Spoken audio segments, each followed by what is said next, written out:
Ya, terima kasih banyak. Sekali lagi selamat malam untuk para senior, para tokoh di sini. Aduh, ada Pak Bambang Dewandaru, ada Pak Siswo, dan ada Prof. Siapa lagi nih banyak banget. Saya mohon maaf sekali lagi ini bukan dalam rangka mengajar, bukan dalam rangka menggurui. Saya diminta oleh Kejar, oleh Mas Dimas untuk sharing sebenarnya apa sih beberapa pandangan atau pemikiran saya terkait pertahanan dan geopolitik. Saya kalau boleh saya akan mulai dengan screen aja ya. Kita mulai dari sini. Jadi mungkin ini akan banyak kaitannya ke beberapa hal yang terkait sekarang atau kekinian. Nanti kita bisa bahas. Tapi saya mau bahas tentang juga bagaimana sih selain situasi geopolitik kawasan juga bagaimana sebenarnya menurut saya militer kita tuh harus sudah berubah. Harus lebih kepada outward looking military daripada militer hari ini gitu. Jadi pokok pembahasannya tuh saya mungkin mau lari aja ke sejak apa sih militer itu dikenal gitu. Militer itu dikenal kalau dalam pertempuran beneran yang sudah pakai tanda kutip alutsista. Waktu itu alutsistanya kereta sekitar 5.000 atau 6.000 kereta itu di abad 1274 sebelum Masehi ya. Di abad 13-an sebelum Masehi di mana itu terjadi di antara Ramses II. Kemudian Kaisar pertama Tiongkok juga Qin Shi Huang itu bagaimana saking saking saking rely kepada military power itu sampai dia minta dikuburkan dalam pasukan terakota. Jadi yang saya mau bilang militer itu is something important gitu dan kita sering overlook karena merasa karena dia ada tapi nggak ada gitu kan. Jadi itu kenapa saya angkat background itu sedikit. Saya sendiri akan bicara tentang ancaman dari state power sendiri itu apa, kemudian model ideal antara kaitan pertahanan keamanan karena sekali lagi Indonesia ini punya konteks yang berbeda soal memandang hal itu. Lalu mungkin sejarah kita sedikit karena sekali lagi saya nggak tahu siapa audiens kita. Saya takutnya milenial yang agak terputus sejarah gitu kan. Lalu bagaimana geopolitik, geoekonomi hingga generasi perang dan militer yang menurut saya visi ideal gitu. Ini ada Clapper tuh sebenarnya membagi ancaman ke national security itu ada 5 gitu. Tapi saya tambahkan. Jadi menurut saya mungkin lebih lebih kepada ancaman yang kita akan hadapi segera itu adalah senjata biologi dan nuklir. Bagaimana AGHT di wilayah laut karena kita tuh adalah negara archipelagic dan juga udah pastilah ini bilangnya Pak Bambang Pak Prof Bambang sangat cyber airspace gitu kan dan juga bagaimana sosmed kita agak agak sangat khawatir tentang itu.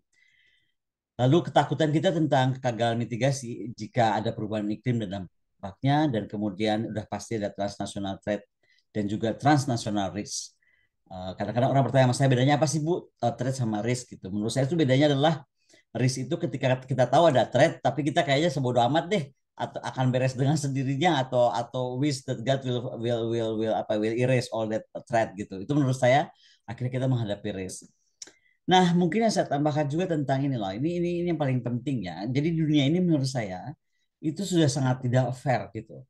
Utamanya ada istilah coalition of the willing gitu. Ini terjadi saat saya bertemu langsung dan berdiskusi dengan almarhum Madeleine Albright.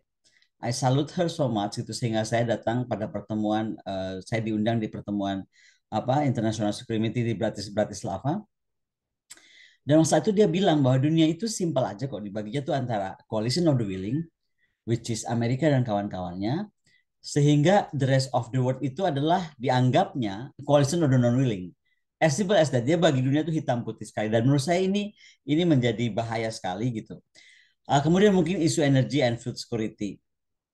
Saya sengaja taruh gambar kecil nih kutub selatan itu sebenarnya itu menarik karena nanti kalau mau dibahas kalau kita sudah jadi outward looking military dan berpikir tentang energy security misalnya apakah kita sudah seperti China gitu mampu deploying our navy to the southern pole misalnya untuk melindungi kepentingan Indonesia di 1.000 tahun lagi kah atau berapa ratus tahun lagi ke depan gitu. Nah ini teori saya waktu saya mengambil atau membuat disertasi saya. Jadi intinya sih ini saya ambil dari uh, sebuah teori dari Inggris sih sebenarnya.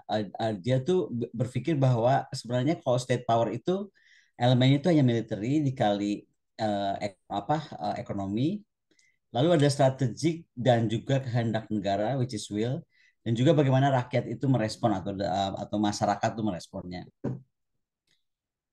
Tapi ini yang membuat teori namanya R.S. Klein, dia advisor to the President of United States saat perang Vietnam, Amerika tuh mulai babak belur. Nah, tapi dia juga bilang bahwa negara modern itu atau negara demokrasi harusnya dia sudah tahu itu tentang strategik, tentang will, tentang critical mass. Jadi hapus saja lah itu karena kita dianggap negara yang sudah modern dan berdemokrasi. Maka hanya dua elemen di sini, yaitu elemen military dan juga ekonomi. Dan ini tuh apa ya, bisa bolak-balik gitu. Mana duluan tuh pasti akan saling mendorong. Misalnya kita lihat Cina tuh waktu sebelum ekonominya maju yang dia sangat kedepankan kan militer yang sebenarnya. Nah, dalam disertasi saya tambahkan ada hal yang R.S. Klein tuh miss gitu, bahwa untuk beberapa negara atau banyak negara seperti kita utamanya, ISP atau external superpower itu sangat berpengaruh gitu. Apakah pengaruhnya mau bagaimana, tapi itu akhirnya menjadi pembagi daripada si kekuatan negara itu sendiri. Nah, kembali kepada hakikat atau politik militer Indonesia ini yang mesti adik-adik ini mungkin ini lebih kepada generasi muda nih ya yang atau yang terputus agak dari sejarah tentang bagaimana tanggung jawab sosial, semangat perjuangan pemuda waktu membela Indonesia pada saat awal-awal kemerdekaan. Jadi dari awal ada Barisan Keamanan Rakyat, kemudian menjadi pembela tanah air, kemudian menjadi tentara pelajar dan kemudian TKR. Dan itu artinya kemudian mereka tuh saking ingin sekali kemerdekaan itu terwujud, maka dibentuklah TKR 5 Oktober 45 dan ini sebenarnya adalah manifestasi dari sebuah gerakan gitu ya yang menyatukan pergerakan kebangsaan. Itu kenapa Amos Permuter dalam bukunya menyebut kita ini adalah militer yang revolusioner dan nggak banyak di dunia ini yang revolusioner military. Itu lahirnya dari rakyat untuk rakyat lah istilahnya begitu ya. Jadi hanya Indonesia, Vietnam, Aljazair salah tiga dari limanya gitu. So far yang sekarang masih bertahan tuh mungkin IDF, Israel Defense Force. Itu kenapa saat saya membuat disertasi saya bandingkan antara TNI dan IDF sehingga penelitian saya itu harus di Tel Aviv gitu. Nah, sekali lagi ada karakteristik itu yang menjadi watak peran politik kita dan itu membuat juga militer itu sangat aktif berperan di era 50 sampai 59 dan utamanya ketika G30 SPK itu di tahun 65 meledak. Nah, kembali kepada militer sendiri, kita mesti paham militer itu adalah masyarakat yang memang diciptakan atau dipaksa gitu. Dia tuh memang masyarakat paksaan dibentuk untuk menjadi golongan yang terpaksa tadi tanda kutip, di mana satu-satunya institusi yang diperbolehkan melakukan kekerasan atas nama negara. Makanya kalau ada yang lihat sekarang ada komentar-komentar saya misalnya terkait dengan gerakan separatis di Papua yang sudah menyatakan mereka militer gitu kan. Maka saya juga menghadapinya dengan keras gitu. Sampai ada yang bilang saya bukan kok kayak sadis banget sih gitu. Karena kita lagi bicara kaidah negara nih dan itu menurut saya kita masih NKRI dan tetap NKRI harapan saya ke depan. Maka yang diperbolehkan kembali menggunakan kekerasan atas nama negara itu hanya tentara sah gitu. Nah, nggak mudah sebenarnya kita mau berbicara tentang sekarang di Indonesia itu terkait dengan polisi dan militer. Karena satunya itu lebih di civilian atau lebih kita sebutnya yin atau satu lagi sebutnya yang gitu. Karena bagaimana dia dalam unsur tentara ya, dalam unsur yang ini harus meninggalkan, mohon maaf nih, kadang-kadang tuh hati nurani. Jadi betul-betul dia pandangan independen itu harus dihapus. Sekali lagi dibentuk secara paksa untuk menjadi tentara seperti itu. Itu dimanapun di dunia ya. Nah, kenapa itu saya selalu bilang juga bahwa tentara itu manusia yang disempurnakan. Karena dia dididik harus sehat jasmani, sehat rohani, harus pinter gitu. Makanya misalnya di Israel orang dengan IQ paling tinggi udah pasti jadi penerbang tempur. Itu udah nggak di sensor lagi. Begitu mereka masuk wajib militer, semua yang IQ-nya tertinggi go to the fighter jet nantinya langsung udah dirancang ke sana ke fighter pilots gitu. Nah, tingkat kecerdasannya, kemudian dia dibentuk mentalnya gitu kan, ideologinya.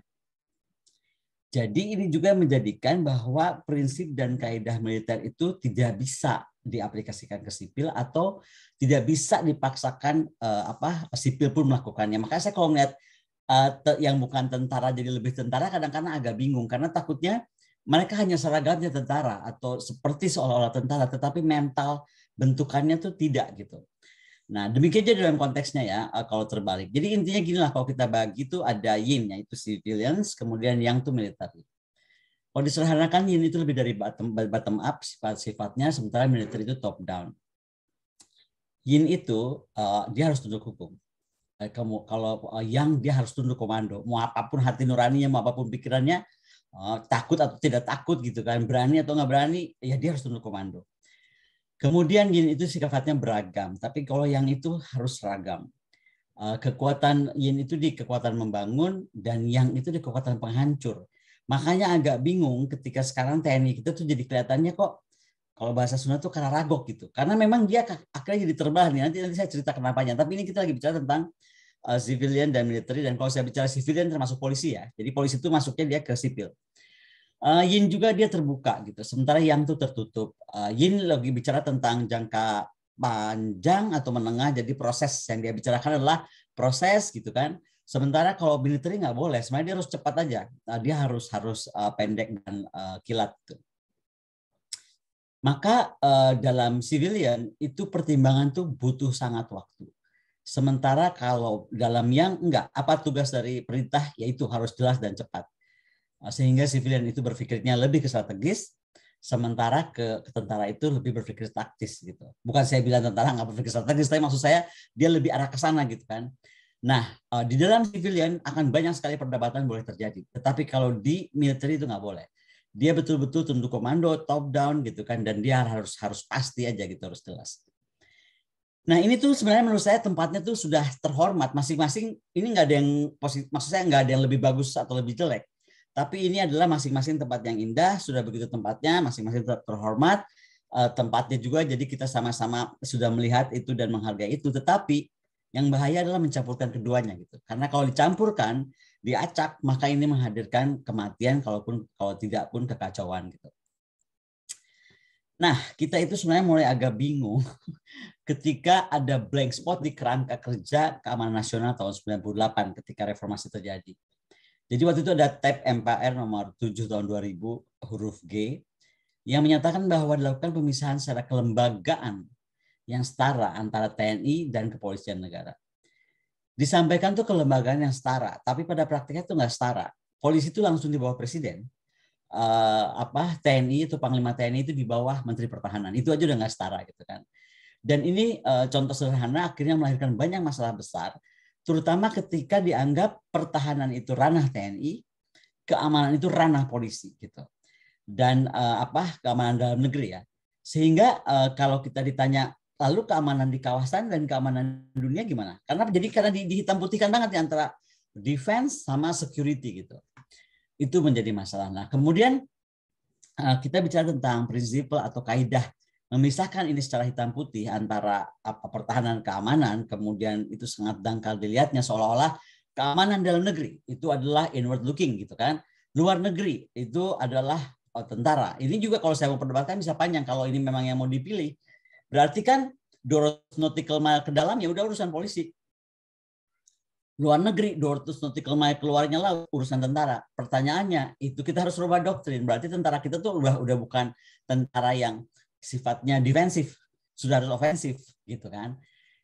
Jadi yang mau saya sampaikan ini tuh akhirnya jadi membingungkan dan absurd gitu. Dan ini hingga hari ini terus menjadi perdebatan karena perdebatan utamanya kita harus paham hakikat keamanan nasional itu misi itu yang berat banget gitu untuk dipikul oleh satu institusi negara. Jadi itu biasanya tanggung jawab kolektif, ya kan, gabungan institusi dan badan negara. Nah, kerangka kerja keamanan nasional ini sampai 2023 nih saya salah itu tulis. Terbagi dalam 3 zona 2 parameter, yaitu eskalasi konflik secara vertikal dengan parameter kondisi yang horizontal, dan kemudian dibagi lagi menjadi ada 3 status masing-masing ya, tertib sipil, dan darurat militer.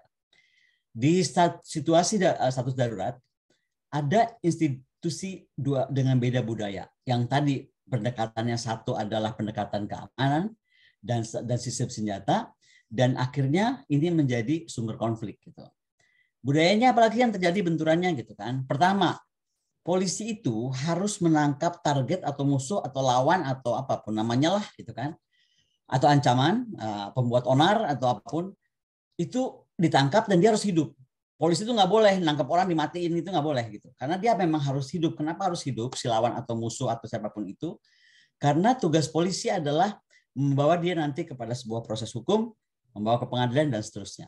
Sehingga kalau sampai polisi itu melakukan sebuah operasi dan target-targetnya langsung mati gitu kan, sebenarnya itu operasinya gagal karena itu dianggap dia menghilangkan saksi gitu.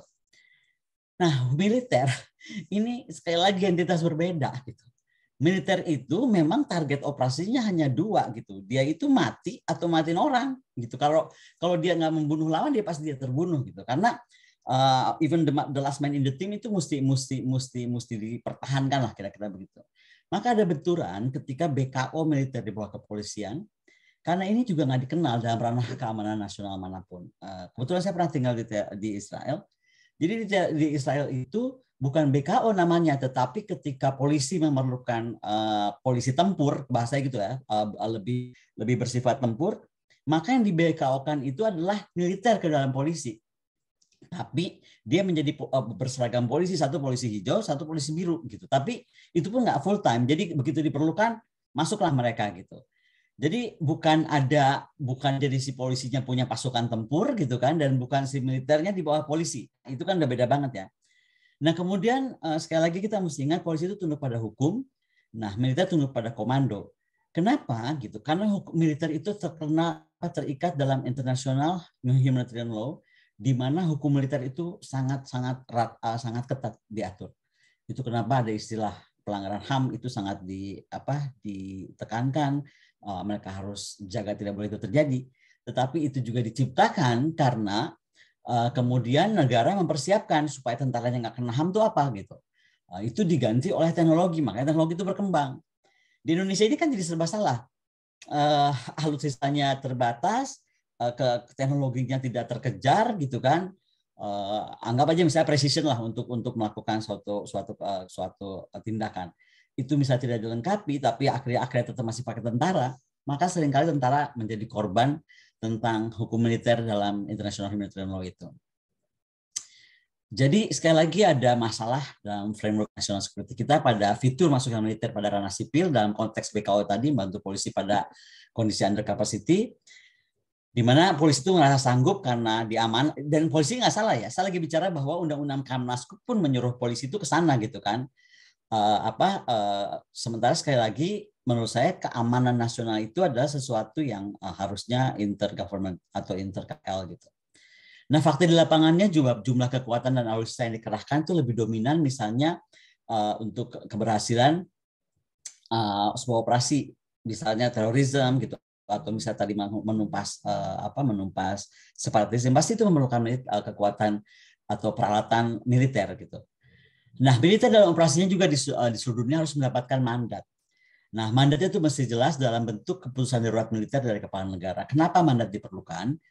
Karena ketika kita keluarkan mandat atau kita sebutnya impres atau perpres lah saat DOM ya, dan ini yang sedang saya tunggu dari Presiden untuk kasus separatisme di Papua. Bagaimana supaya dunia internasional tahu, oh ada kedaruratan nih. Ternyata di Indonesia di satu titik itu lagi darurat sehingga dilakukanlah keputusan dari kepala negara. Karena kalau ini tidak keluar, ini bisa jadi masalah gitu.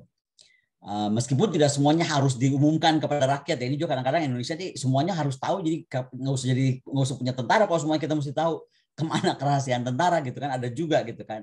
Nah, jika tidak diputuskan dalam kondisi marah bahaya, maka pasti ada pelanggaran jiwa, ada korban jiwa maksudnya, kemudian ada pelanggaran HAM. Dan itu kalau bicara tentang HAM nggak mungkin dianggap polisi gitu, jatuh jarang kalau itu dianggap polisi, tapi akan lebih kepada risiko untuk militernya sendiri. Nah makanya saya bicara tentang bagaimana kaidah baru atau menata ulang gitu antara rakyat, negara dan militer. Sekali lagi negara itu punya fungsi ya, bentuk, dan dia tuh fungsinya itu sebagai bentuk kewajiban. Dia harus nggak boleh nggak melindungi masyarakat dari gangguan, ancaman, tantangan, kehancuran gitu kan, ataupun menjamin hak-hak masyarakat. Karenanya itulah negara diberikan wewenang sebagai organisasi untuk menjalankan kewajiban tersebut. Nah, tujuannya mengkonsolidasi bagaimana kepentingan bersama kita terwujud, maka semua yang diberikan oleh rakyat dengan rela seperti pajak, seperti kewajiban atau kepatuhan kita kepada negara itu harus juga diukur oleh negara sehingga ada timbal balik gitu loh. Jadi masyarakat juga kita ternyata dengan patuh, dengan kita beri pajak, kemudian hak-hak kita tuh semua tidak dilanggar, hak kita dipenuhi. Russell Hardy itu bilang bahwa we need government in order to maintain the order that enable us to invest effort in our own well-being and to deal with others in the expectation that we will not be violated. Jadi itu betul-betul timbal balik itu dua arah. Nah, sekarang ini menurut saya kita harus bagi betul antara bagaimana tugas atau prinsipal baru yang harus kita betul ikuti tentang national security arrangement kita. Jadi bagaimana misalnya local police atau national police itu ada di provinsi, kemudian national police deployment itu ada dan military observer ada di sini. Tetapi ketika negara darurat ada di garis ini, maka kemudian ini terjadi limited deployment dan mobilization atau full deployment di merah ini. Di sini tuh udah jadi tentara, di sini bisa ada campuran, di sini tadi polisi gitu. Nah, artinya ada penentuan defense condition. Jadi awas 3 hingga 1 atau hingga 3 di mana fungsi. Nah, ini juga nih kita tuh nggak punya gitu. Ini yang mesti kita bantu bahwa Indonesia ini nggak punya National Security Council. Nah, padahal itu adalah sebuah council yang tugasnya memberikan strategic advisor pada presiden. Hari ini untungnya kita sudah punya gubernur baru Lemhanas, namanya Andi Wijayanto, which is dosen saya. Dan beliau ini menurut saya sekarang pada praktiknya Lemhanas itu sudah jadi kayak National Security Council walaupun tidak di-announce ya. Tapi to daily basis presiden itu akan panggil beliau gitu kan untuk misalnya melihat perkembangan apapun terkait pertahanan, terkait geopolitik. Kembali deklarasi darurat militer itu adalah fungsi presiden sebagai kepala negara dan ini memerlukan payung hukum undang-undang keamanan nasional. Jadi harus lebih kompatibel karena sekali lagi kita menjunjung HAM ya dengan fungsi DPR dan kementerian yang terkait. Beberapa tahun lalu mungkin ada yang ingat zaman Kapolri itu Pak Tito. Pak Tito itu mengeluarkan buku ya namanya tuh Democratic Policy kalau policy atau something lah seperti itu dan itu kayaknya jadi rame. Padahal menurut saya kalaupun itu sebuah masukan akademik itu ya udah dilihat aja itu sebagai bagaimana kita mereformasi vertikal Polri, kepolisian negara itu sebagai keamanan dalam negeri dan kepolisian lokal itu sebagai Kamtibmas dan harus diingat bahwa orientasi utamanya itu ancaman domestik. Tetapi at the same time kita harus bisa tentang keamanan nasional yaitu bagaimana tentang domain militer, which is komando tempur dan juga komando sipil dalam defense ya, which is Kementerian Pertahanan. Itu harus kita reformasi untuk paham bahwa orientasinya itu adalah utamanya ancaman dari luar gitu. Nah, ini kalau kita lihat dengan struktur generik ini, maka kita akan lihat bahwa prinsip atau kaidah yang dibutuhkan dalam menentukan siapa harus bermain di dalam apa, menangani ancaman seperti apa, itu sangat dipengaruhi oleh bagaimana potensi ancaman, bagaimana required resources, alokasi resources yang kita perlukan, kapasitas yang kita inginkan, intended institusi yang harus terlibat gitu kan. Intinya bahasa sederhananya beginilah, menentukan siapa, berbuat apa, dan kapan gitu. Jadi bukan Pak Baliut ini nggak tahu ini apa kata ini, apa Kapolri, apa kata ini, apa Kapolri, itu saja gitu-gitu nggak selesai-selesai gitu kan. Nah, kenapa saya bicara tentang manajemen kedaruratan dan juga keunggulan TNI? Pertama, TNI itu punya banyak keunggulan ya. Dia itu dilatih untuk punya kemampuan kecepatan gelar bantuan. Dia dilatih untuk punya kemampuan memotong birokrasi. Tadi saya bilang kan dengan komando tuh dia nggak pakai panjang birokrasi ya, cepat aja gitu. Kemudian sistem mereka sudah established gitu. Dan SDM mereka tuh besar dan siap selalu siaga. Karena kan mereka tuh memang ops dan latnya rutin kerja. Kalau kita kerja tiap hari ke kantor ya kerja mereka tiap hari ops lat gitu istilahnya, operasi dan latihan. Dan itu kemudian tugasnya memberikan kesempatan kepada civilian, pemerintah, rakyat, juga termasuk polisi dalamnya untuk kembali ke situasi normal. Nah, tapi menurut saya ada kegambangan di antara kita itu sejak 98 atau ketidakmengertian atau juga malah lebih kepada paranoia gitu bahwa militer itu mengerikan atau militer itu killing machine gitu. Ada itu yang terjadi sehingga akhirnya terus nggak selesai perdebatan tentang baik undang-undang Kamnas, tentang juga deployment TNI dan lain-lain.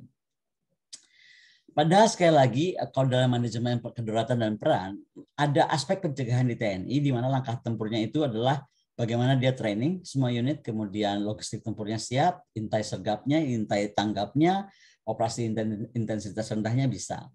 Kemudian dalam penanggulangan dia mampu membangun pangkalan aju, kemudian operasi-operasi penanggulangan yang diperlukan, bagaimana dia mampu curfew, misalnya wilayah yang kita mesti isolasi. Beberapa hari yang lalu misalnya saya bicara dalam salah satu acara saya rutin bersama Pak Helmi Yahya dan Pak Mardigu, bahwa untuk urusan Papua misalnya, kita harus mampu melakukan curfew dengan cepat, seleksi in out citizen yang pro NKRI, non NKRI gitu, dan ada checkpoint yang jelas misalnya kan.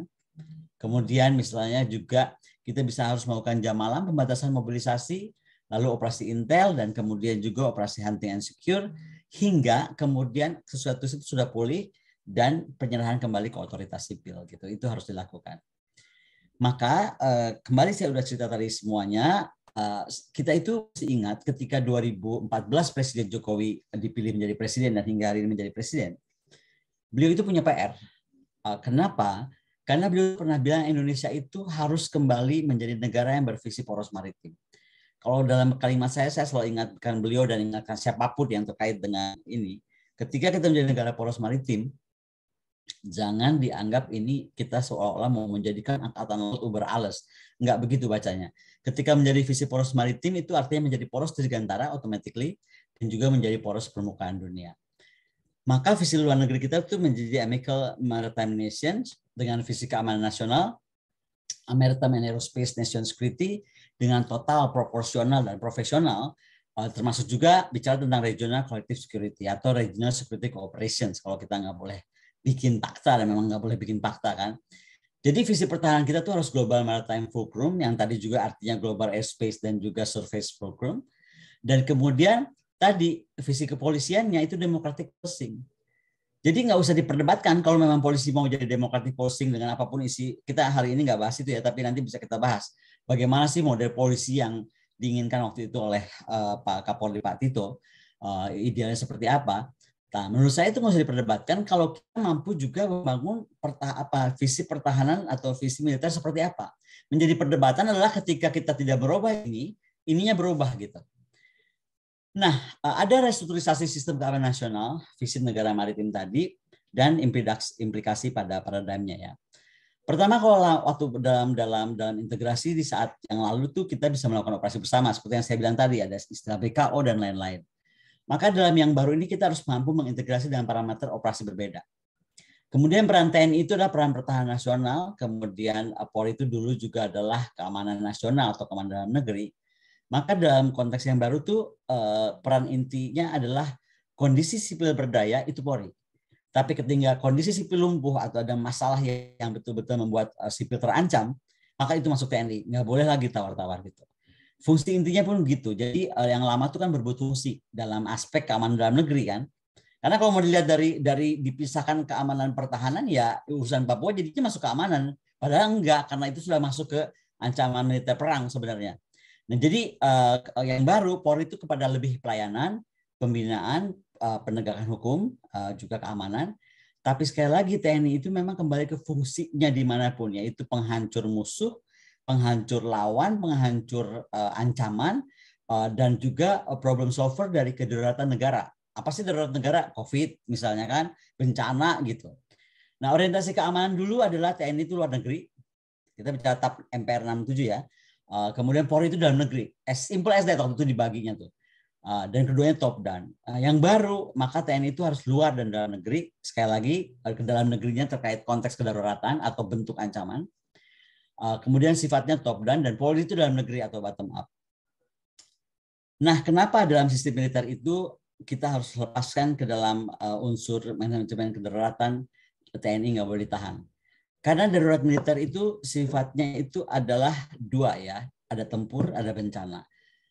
Tempur itu kita melakukan perlu militer karena dia tuh siap, sistem senjatanya siap, sistem logistiknya siap, telekomunikasinya siap, transportasinya siap, mediknya siap. Dalam suatu kebencanaan misalnya, kayak COVID kemarin ya, yang nggak dipakai kan cuma satu, sistem senjata gitu. Kalau perlu bisa, tapi misalnya kalau kita lihat, pernah lihat kan waktu saat tentara Rusia menggebrak rumah-rumah dan tentara itu memaksa vaksin. Nah itu karena udah diperlukan, dia datang gitu dengan popor senjata karena rakyatnya bener banget nggak mau divaksin. Nah itu boleh gitu. Tetapi sekali lagi itu langsung otomatis sistem logistiknya, telekomunikasinya, transportasinya dan mediknya itu bekerja gitu. Nah sekarang kita masuk ke geopolitik dan militer, ekonomi dalam aspek nyata dan kekinian. Presiden Soekarno ini sejak awal udah bilang ya bahwa bangsa ini tuh harus paham sekali bukan hanya posisi geopolitiknya sebagai nexus kawasan, tapi bagaimana dan nexus dunia, tapi bagaimana dengan itu kita mewujudkan kepentingan nasional kita. Jadi kita itu nggak boleh sebenarnya asal mengcopy paste negara lain karena susah yang diperbanding yang dimirip-miripkan Indonesia tuh nggak ada kan.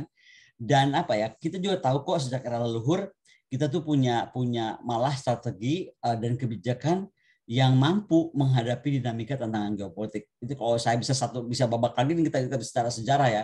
Majapahit, Sriwijaya, even Jepara dengan Ratu Kalinyamatnya dan lain-lain. That's another story. Tapi yang saya mau bilang adalah kita tuh mesti tahu betul dengan posisi nexus kita tuh kita mesti apa. Apalagi kita punya sea line of communication dan alki-alki yang sangat strategis.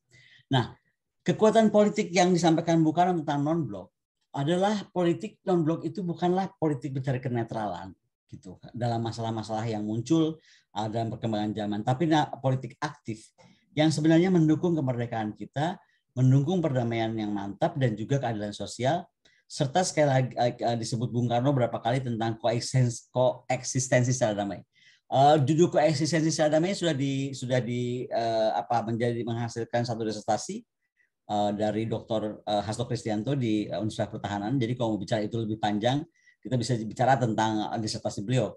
Tapi tujuan pokoknya adalah menarik negara-negara yang berpolitik bebas dalam satu kekuatan moral yang terhimpun, yang selaras untuk memelihara perdamaian dan mendatangkan suatu keseimbangan. Itulah kenapa kalau ditanya, kenapa ya Bu Konis kan banyak banget pergi gitu, kenapa sampai diundang ke Rusia, kenapa sampai diundang ke Sorbonne, kenapa diundang ke sana kemari ke sana gitu kan, atau kenapa ada di sini gitu.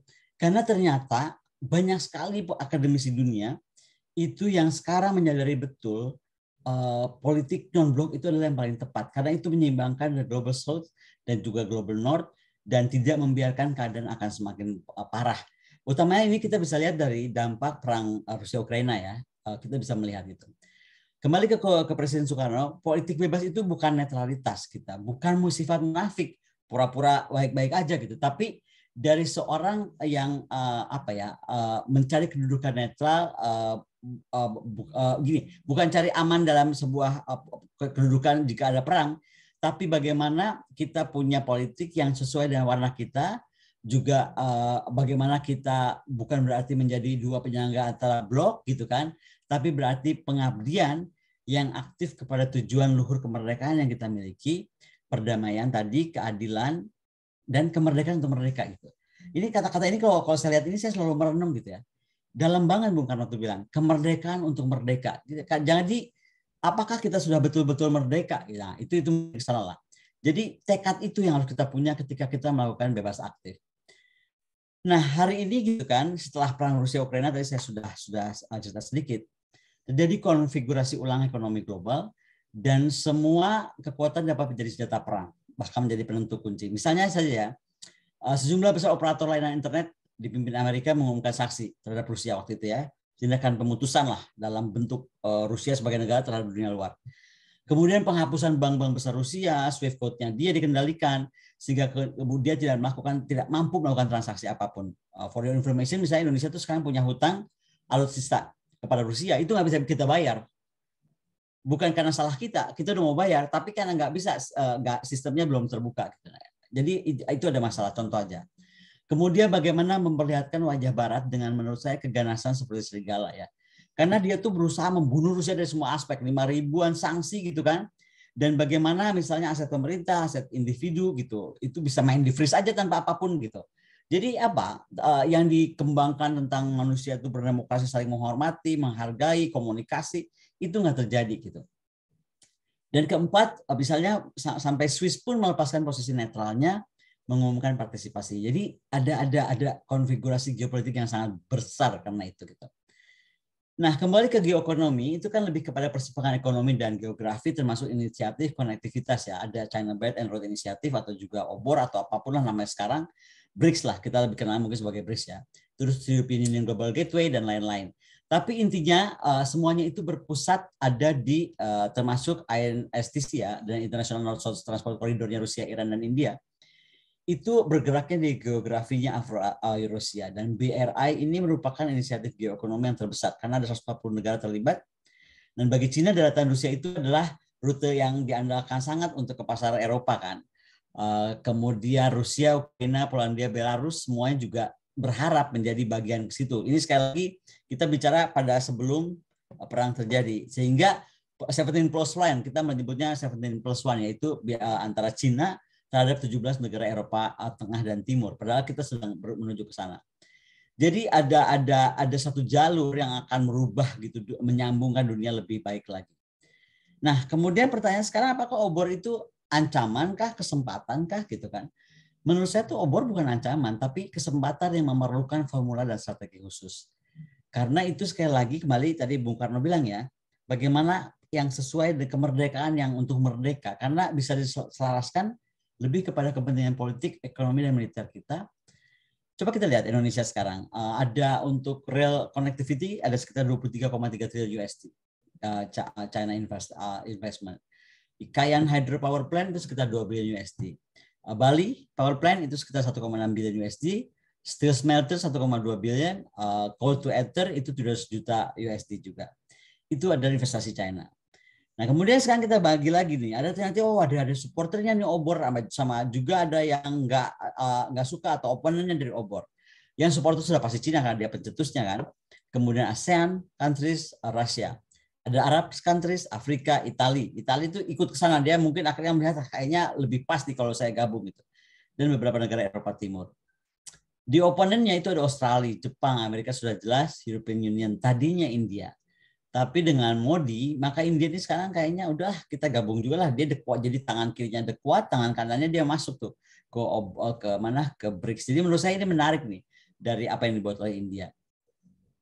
Nah, obor ketika dicanangkan itu merupakan perpanjangan kerangka kerja pembangunan ekonomi yang digerakkan oleh infrastruktur. Jadi dipercaya betul oleh Cina bahwa infrastruktur itu menjadi sangat penting, dan ini adalah cara Cina mereformasi dirinya sehingga dia akan mampu juga membentuk kontinum ekonomi Eurasia dengan tatanan ekonomi internasional yang baru.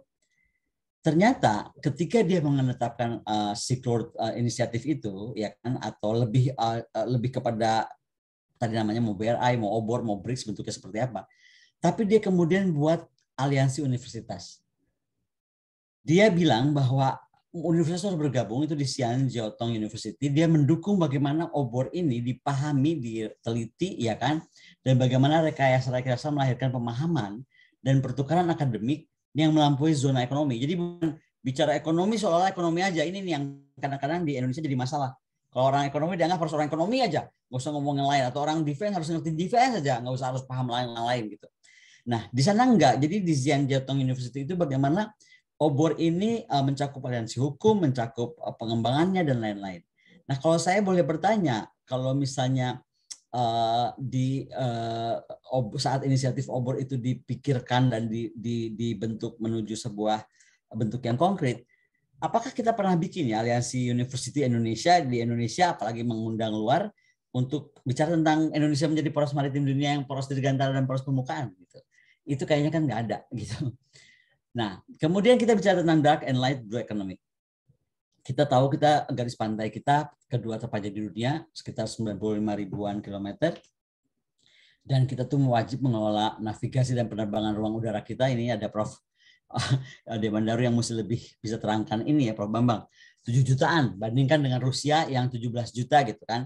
Kemudian bagaimana penerapan prinsip dark and light blue economy dalam pengelolaan laut, ruang dirgantara, ruang angkasa yang sebenarnya kalau kita mengakar pada kesatuan geopolitik itu menuntut semua anak bangsa nih, terutama generasi muda, untuk menatap masa depan kita tuh memang di samudra, di ruang udara, di ruang angkasa yang kita miliki gitu. Nah, ini misalnya kita bisa lihat juga posisi Indonesia ini mesti digambarkan, saya pakai peta tentang oil, tapi saya cuma mengingatkan jalur-jalur juga tentang kabel strategis bawah laut atau dasar samudra, berikut sea line of communications dan sea line of trade kita, yang menjadi jalur nexus Indo-Pasifik. Dan ini sekali lagi menjadi Indonesia itu menjadi seksi karena menghubungkan dua samudra yang sangat penting gitu.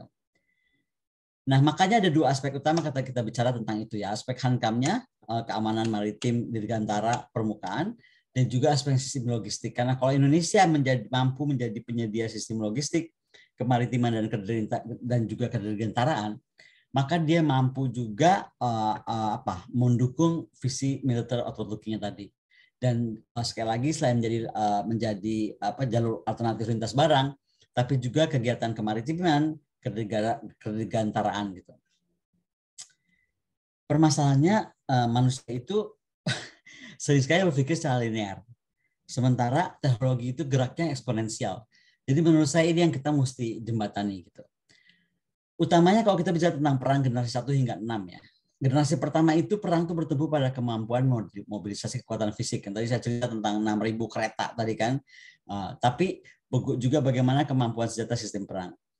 Tapi kemudian yang ketiga sudah pada fokus penggunaan kecepatan dan kejutan. Keempat dan ditandai kaburnya garis antara perang versus politik, kombatan versus warga sipil. Jadi udah sangat baur. Dan ini bagaimana mengutamakan konstruksi berpikir perang irregular untuk sekali lagi mencapai dua simpul, yaitu simpul global multimedia network sama global financial network. Lihat tadi saya ceritakan sedikit gambaran perang Rusia seperti apa, itu yang dihajar sebenarnya multimedia network dia dan juga financial network dia. Nah, perang generasi kelima dijadikan sebagai manipulasi aliran informasi. Di sinilah hoax bermunculan, sehingga proses pengambilan keputusan ini menjadi bias atau menjadi ragu-ragu terus gitu. Jadi kalau sekarang kita juga bingung antara kita pakai TNI itu pakai Polri ya, kita pakai TNI itu pakai Polri ya gitu. Itu sebenarnya kita lagi menurut saya lagi kena aliran informasi generasi perang kelima, karena kita bingungnya lama banget, nggak selesai-selesai dari tahun 98 gitu kan. Dan ini di mana perang menggunakan pertempuran kognitif, di mana sumber dan sistem informasi itu menentukan pengambilan keputusan.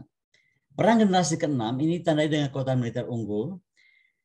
Dia ini biayanya dianggap rendah karena lebih rely kepada command control information electronic warfare, berikut pertahanan udara dengan persenjataan berbasis ruang angkasa. Tetapi perang ini mampu menimbulkan efek politik, sosial, budaya, dan ekonomi. Sementara tadi ya, ke-7 dan ke-8, ini adalah bagaimana perang sepenuhnya otomatis, di mana diperlukan kemampuan mematikan sistem komunikasi komersil, jaringan listrik, jaringan air, ya kan, bagaimana perang elektronik, gitu kan, pulsa elektromagnetik itu dilumpuhkan, dan bagaimana sistem perbankan musuh dimatikan. Itu udah kita lihat nyata ya di perang Rusia Ukraina.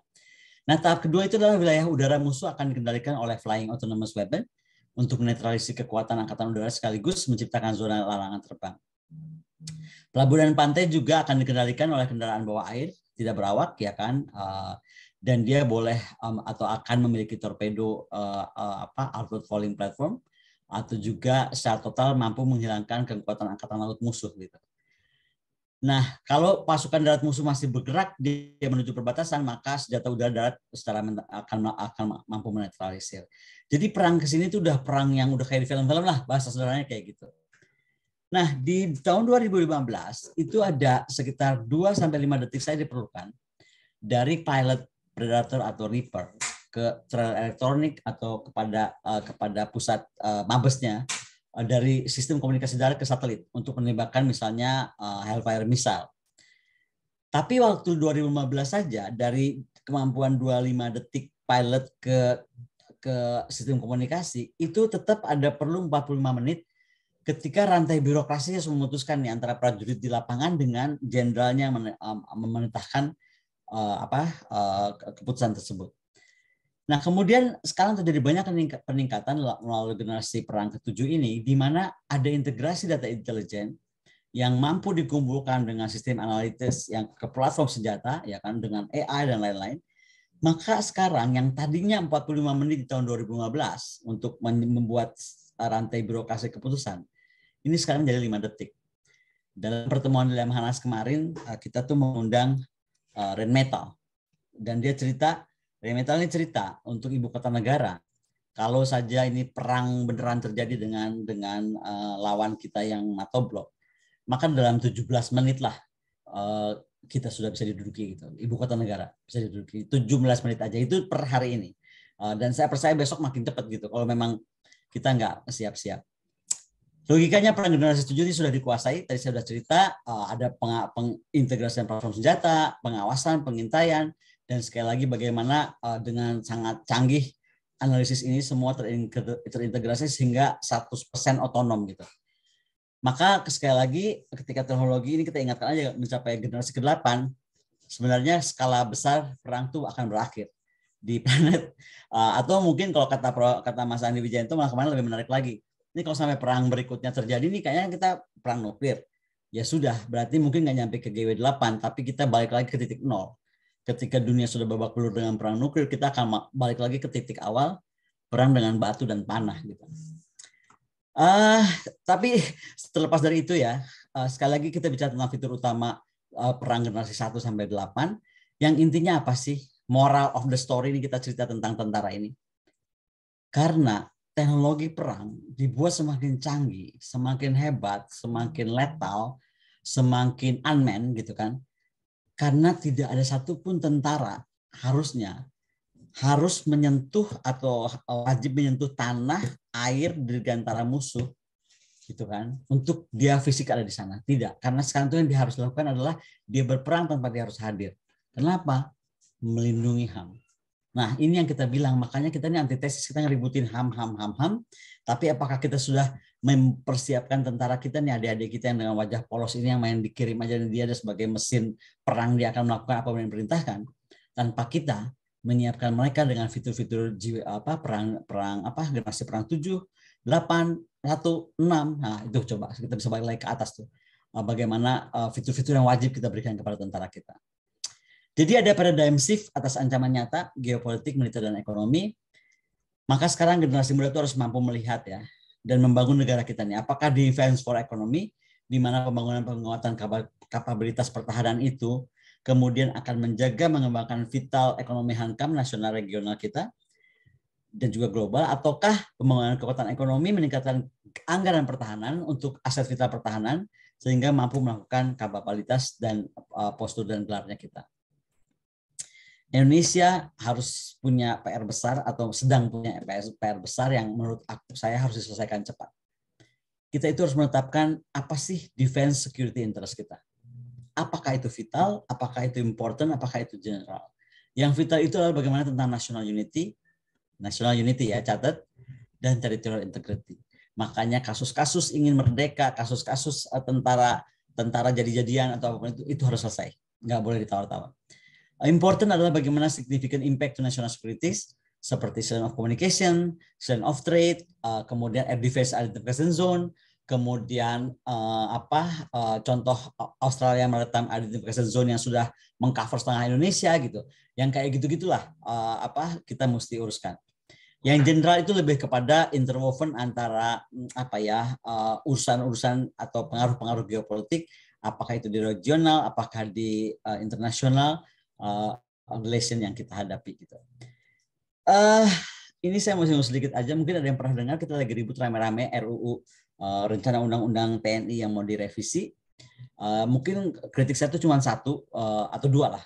Pertama tuh kenapa kita mesti masukkan elemen operasi militer perang dan operasi militer non perang dalam dirigidkan di undang-undang.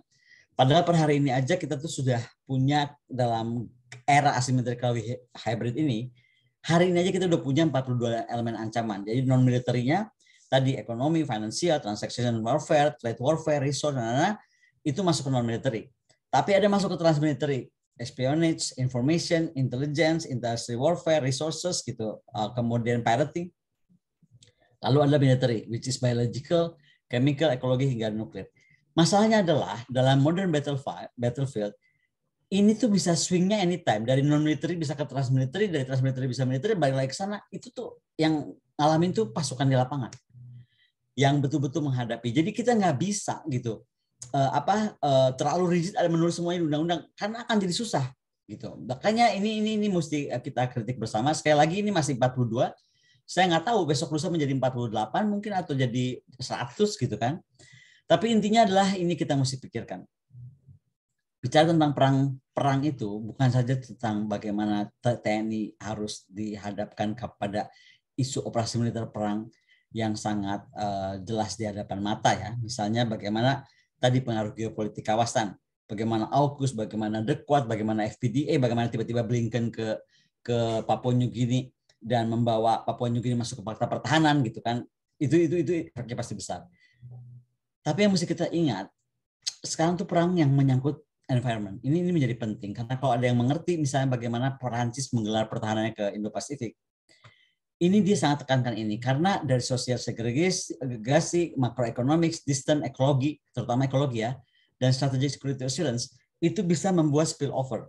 Jadi misalnya saja hutan kita kalau kita nggak dianggap mampu atau laut kita dianggap kita nggak mampu mengurusnya dan dianggap mereka dengan cara dan teknologi mereka membahayakan kepentingan mereka, mereka bisa deploy tentara atas nama operasi militer selain perang. Jadi itu yang saya bilang tadi kenapa Indonesia itu harus hati-hati ketika membagi ini dengan OMP dan OMSP karena dari OMP ke OMSP itu swingnya bisa sangat cepat gitu. Nah, ancaman kita adalah integrasi nasional dan ini ada dilakukan dengan tekanan-tekanan politik, intimidasi, provokasi, blockade ekonomi, ya kan, atau hidden gitu, nggak ketahuan gitu.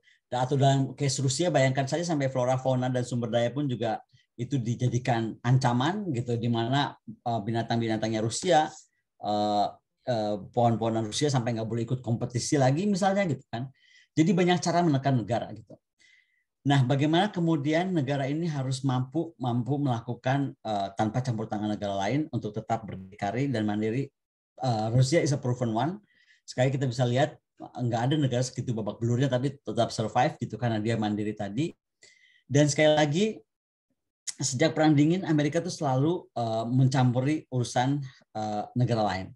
Mungkin buat di kasus Indonesia yang terakhir nyata itu adalah kasus G20 di 2002 kemarin ketika bilang bahwa mereka nggak mau datang kalau si Zelensky nggak datang misalnya gitu kan. Padahal apa hubungannya G20 sama urusan perang itu? Kita kan G20 itu untuk ekonomi, tapi kita ditekan untuk itu.